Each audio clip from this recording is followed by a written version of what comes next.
Hello students, आज हम electric flux के कुछ एग्जांपल्स करेंगे, जिसमें पहला एग्जांपल है determine the electric flux through an electric field E vector equals to 200 I cap plus 300 J cap volt per metre placed in area S vector equals to 5 into 10⁻³ J cap metre square. इस question में हमको electric field intensity E vector and S vector area vector given है और इसमें find करना हमको electric flux. तो electric flux find करने के लिए हमारे पास अब तक एक फॉर्मूला डिराइव हो चुका है, जो इलेक्ट्रिक फ्लक्स की डेफिनेशन से हमने देखा था।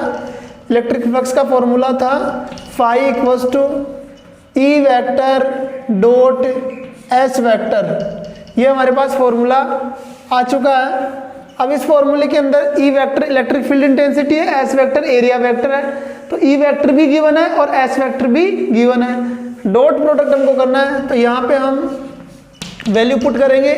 ई वेक्टर क्या है 200 I cap plus 300 J cap dot S vector जो है वो है हमारे पास 5 इंटू 10⁻³ जे कैप। फ्लक्स जो है इसका जो यूनिट हो जाएगी, यहाँ पे अगर देख सकते हैं न्यूटन वोल्ट पर मीटर और मीटर स्क्वायर एरिया वेक्टर का यूनिट है, तो हमारे पास यूनिट आ जाएगी वोल्ट मीटर। फ्लक्स की जो यूनिट है वोल्ट मीटर आ जाएगी। अब यहाँ पे डॉट प्रोडक्ट हमको करना है, तो ये हम कैसे करेंगे, तो थोड़ा सा वेक्टर का हमको आइडिया होना चाहिए। उसके लिए हम यहाँ पे देखते हैं एक बार, जैसे मान लो A vector equals to A1 I cap plus A2 J cap plus A3 K cap and B vector equals to B1 I cap plus B2 J cap plus B3 K cap. ये given है। अगर हमको A vector dot B vector find करना है, तो हम क्या करेंगे, यहाँ पे इन दोनों का डॉट प्रोडक्ट करने के लिए जैसे A1 आई कैप को इस पूरे से डॉट प्रोडक्ट करेंगे, तो A1 I cap dot B1 I cap होगा, फिर A1 I cap dot B2 J cap होगा, A1 I cap dot B3 K cap होगा। ऐसे ही A2 जे कैप का डॉट प्रोडक्ट करेंगे और A3 के कैप का। दोनों का डॉट प्रोडक्ट करने के बाद में हमारे पास जो रिजल्ट आएगा वो हमारे पास एक स्केलर क्वांटिटी आएगी। तो यहाँ पे अगर हम रूल्स की बात करें, तो I dot I cap dot I cap क्या होता है, आई कैप डॉट आई कैप होता है 1, जे कैप डॉट जे कैप क्या होता है 1, के कैप डॉट के कैप क्या होता है 1। अगर हम आई डॉट जे करेंगे तो 0 आएगा, आई डॉट के करेंगे तो भी 0 आएगा। तो हमारे पास इन दोनों का डॉट प्रोडक्ट जो आएगा वो क्या आएगा A1 B1 plus A2 B2 plus A3 B3। इसका इसके साथ डॉट प्रोडक्ट जो होगा उसमें आई डॉट आई1 हो जाएगा, तो A1 इंटू B1 आ जाएगा। अब आई कैप का जे कैप और के कैप के साथ डॉट प्रोडक्ट क्या होगा 0 होगा। तो हमारे पास इससे केवल ये इन दोनों का डॉट प्रोडक्ट जो रिजल्ट आएगा वो ये आएगा। ऐसे ही आगे भी हम ये फाइंड करेंगे, तो हमको ये ध्यान रखना है। तो यहाँ पे हम देख सकते हैं, देखो डॉट प्रोडक्ट जो है वो निकालना है, तो आई कैप डॉट जे कैप करेंगे तो क्या आएगा 0 आएगा, और जे कैप डॉट जे कैप करेंगे तो क्या आएगा 1 आएगा। तो यहाँ पे हम क्या लिख सकते हैं 5 equals 200 I cap dot J cap के साथ में क्या होगा 0 आ जाएगा, प्लस फिर 300 इंटू 5 इंटू 10⁻³ और जे कैप डॉट जे कैप ये क्या हो जाएगा 1 हो जाएगा। तो हमारे पास फाइनली जो आंसर आएगा वो क्या आएगा, इसको सोल्व करेंगे 3 5 जा 15 इंटू ये हो जाएगा 10⁻⁻1, जे कैप डॉट जे कैप 1 हो जाएगा, और यूनिट जो है वो वोल्ट मीटर, या हम इसको लिख सकते हैं 1.5 वोल्ट मीटर। ये हमारे पास इलेक्ट्रिक फ्लक्स आ गया। पॉज करके इसको आप नोट कर लो। अब नेक्स्ट जो एग्जांपल है, example number 2.2, a cylinder is placed in a uniform electric field E vector whose direction is along the axis of cylinder. Show that the total electric flux through the cylinder is 0. Question में हमको given है कि एक cylinder है जो कि एक uniform electric field E vector electric field है उसमें प्लेस्ड है, और इस इलेक्ट्रिक फील्ड की जो डायरेक्शन है वो सिलेंडर के एक्सिस के अलोंग है। Direction is along the axis of cylinder. And हमको यहाँ पे प्रूव करना है, शो करना है कि total electric flux through the cylinder is 0। तो यहाँ पे हमने एक डायग्राम बनाया है सिलेंडर का अकॉर्डिंग टू क्वेश्चन। ये सिलेंडर है। अब सिलेंडर के अंदर 3 सरफेस होती हैं, 2 सर्कुलर सरफेस होती हैं और एक कर्व्ड सरफेस होती है। जैसे मान लो ये सिलेंड्रिकल जो शेप होती है ऐसी होती है, तो ये जो आपको चौक दिख रहा है इसमें ये वाली सरफेस सर्कुलर है और ये भी क्या है, सर्कुलर है, और ये वाली जो सरफेस है ये क्या है, कर्व्ड सरफेस है। तो यहाँ पे ये जो सिलेंडर दिख रहा है आपको, इसमें 2 सर्कुलर सरफेस हो जाएंगी और एक कर्व्ड सरफेस हो जाएगी। अब हम बात करते हैं कि क्वेश्चन में दे रखा है कि एक्सिस के अलोंग इलेक्ट्रिक फील्ड है। जैसे ये एक्सिस है तो इलेक्ट्रिक फील्ड की डायरेक्शन एक्सिस के अलोंग है, तो ये वाली जो डायरेक्शन यहाँ पे हमने रिप्रेजेंट कर रखी है ये इलेक्ट्रिक फील्ड की डायरेक्शन है। ठीक है, अब हम बात करेंगे यहाँ पे एरिया वेक्टर की। तो यहाँ पे 3 सरफेस है, 2 सर्कुलर सरफेस है और एक कर्व्ड सरफेस है।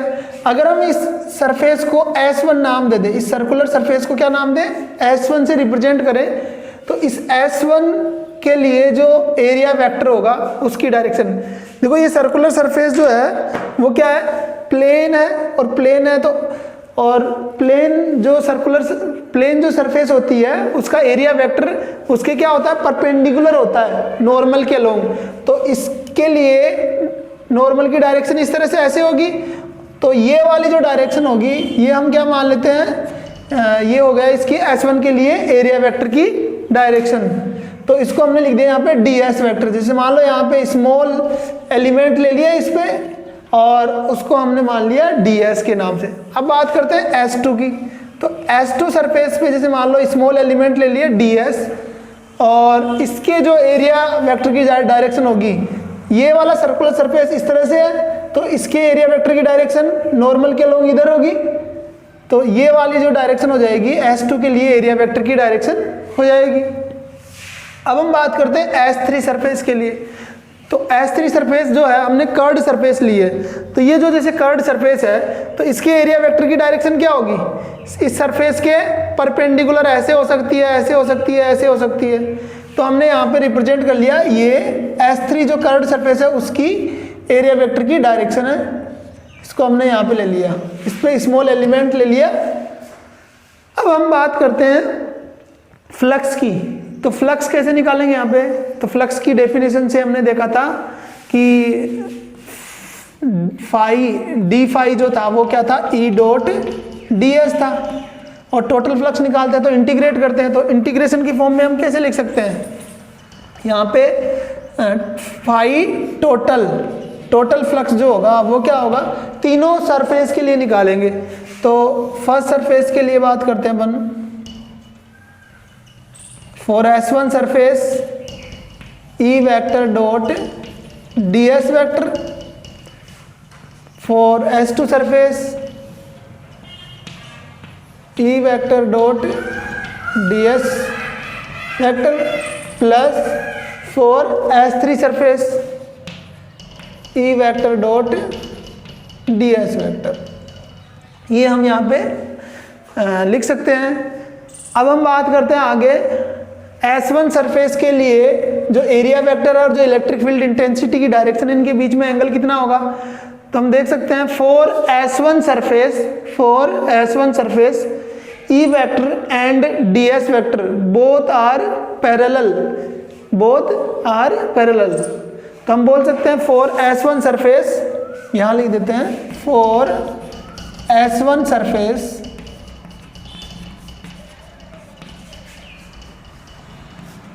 E vector parallel to ds vector, electric field parallel to area vector. अब हम बात करते हैं for S2 surface. S2 surface की बात करते हैं तो S2 सरफेस के लिए एरिया वेक्टर की डायरेक्शन इधर है और इलेक्ट्रिक फील्ड की डायरेक्शन ये है एक्सिस के अलोंग, तो दोनों क्या है, एक दूसरे के अपोजिट है, एंटी पैरेलल। तो हम बोल सकते हैं for S2 surface E vector and ds vector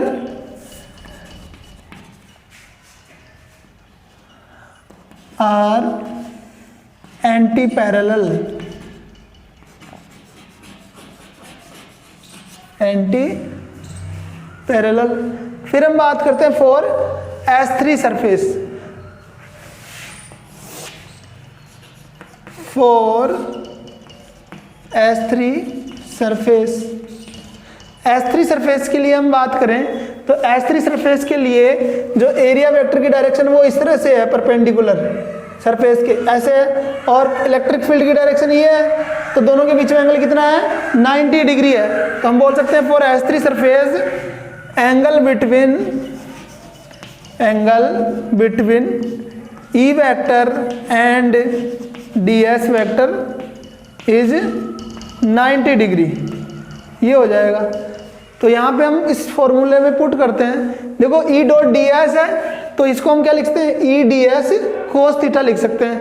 तो यहाँ पे जो है फाई टोटल जो है वो क्या हो जाएगा हमारे पास, for S1 surface E ds cos theta, theta क्या होगा, पैरेलल है तो 0 डिग्री हो जाएगा तो cos 0 आएगा, plus for S2 surface E ds cos theta, theta S2 के लिए क्या होगा 180, एंटी पैरेलल मीन्स 180 डिग्री, क्या होगा 180 डिग्री, cos 180 डिग्री, प्लस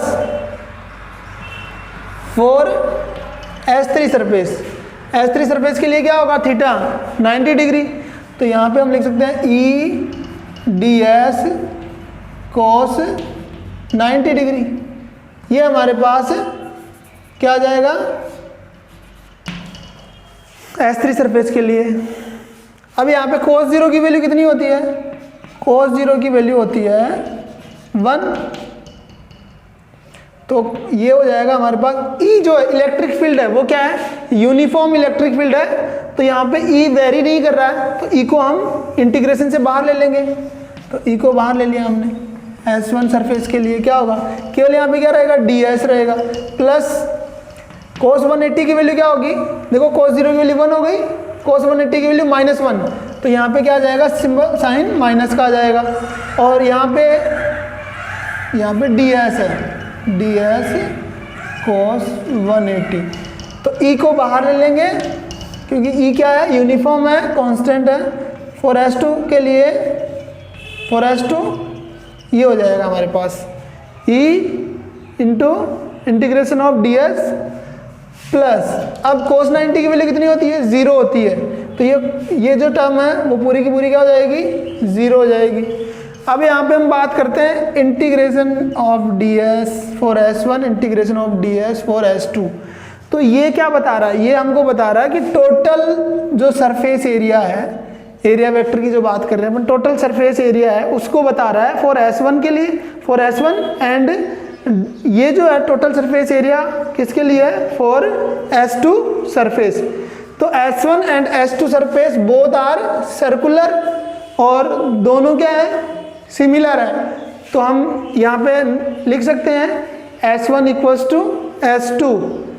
तो पहली चीज जैसे E, इसका मान लो टोटल सरफेस एरिया क्या है, S1 है, तो E S1 माइनस, इसको हम यहाँ पे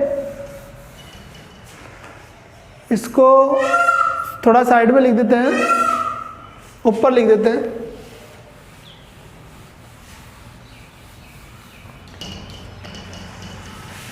फाई टोटल इक्वल्स टू, ये हो जाएगा E इंटू S1 प्लस ये हो जाएगा माइनस है E इंटू S2। अब हमको पता है कि दोनों सर्कुलर सरफेस इक्वल है तो S1 इक्वल्स टू S2 हो जाएगा, दोनों का एरिया सेम, तो हम यहाँ पे लिख सकते हैं phi total equals to E S minus E S, और ये कैंसिल आउट होकर क्या आ जाएगा हमारे पास, 0 आ जाएगा। फाई टोटल कितना आ गया, 0 आ गया। इसका मतलब क्या हुआ, इस जो सिलेंडर है इससे रिलेटेड जो फ्लक्स होगा वो क्या आ रहा है हमारे पास, 0 आ रहा है, और यही हमको प्रूव करना था।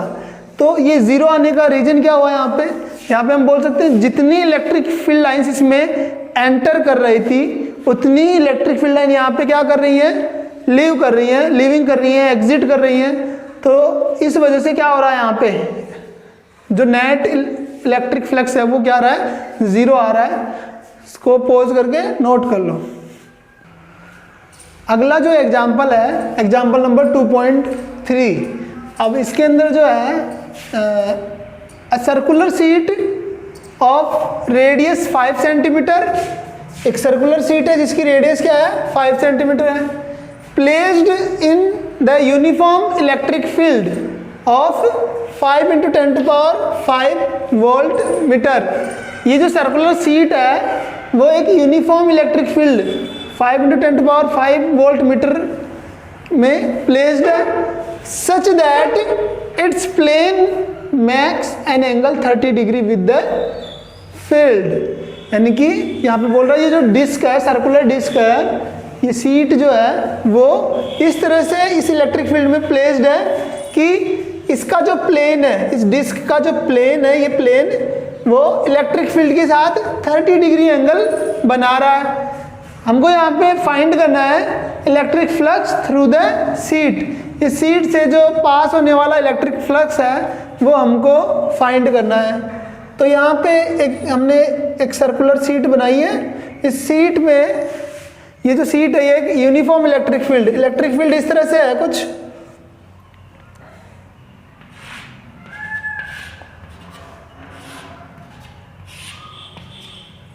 इस तरह से ये इलेक्ट्रिक फील्ड है, और इस इलेक्ट्रिक फील्ड में ये जो सीट प्लेस्ड है ये इसका जो प्लेन है, जैसे मान लो ये सीट इस तरह से रखी हुई है और इलेक्ट्रिक फील्ड की डायरेक्शन यूं है इस तरह से। तो इस प्लेन के साथ में जो सीट का जो प्लेन है, इस प्लेन के साथ में इलेक्ट्रिक फील्ड जो है वो 30 डिग्री एंगल बना रहा है। यानी कि इलेक्ट्रिक फील्ड और सीट के प्लेन के बीच का जो एंगल है वो कितना है, 30 डिग्री। तो ये वाला एंगल जो कितना है, 30 डिग्री है, ये हम बोल सकते हैं 30 डिग्री। अब फाइंड क्या करना है, इलेक्ट्रिक फ्लक्स फाइंड करना है। तो इलेक्ट्रिक फ्लक्स की डेफिनेशन से जो फॉर्मूला आता है फ्लक्स का वो क्या है, phi equals to E vector dot S vector, या फिर इसको हम लिख सकते हैं E S cos theta.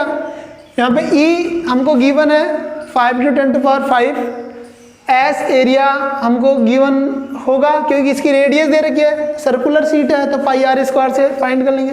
Theta जो है वो भी यहाँ पे डायरेक्टली गिवन नहीं है, इनडायरेक्टली गिवन है। कैसे, एंगल जो ये दे रखा है 30 डिग्री, ये प्लेन का इलेक्ट्रिक फील्ड के साथ में है, लेकिन जो ये यहाँ पे एंगल होता है ये थीटा, ये क्या होता है, ये angle between S vector and E vector. S vector मतलब एरिया वेक्टर, और एरिया वेक्टर की डायरेक्शन क्या होती है, जो प्लेन होता है उस प्लेन के परपेंडिकुलर नॉर्मल के अलोंग।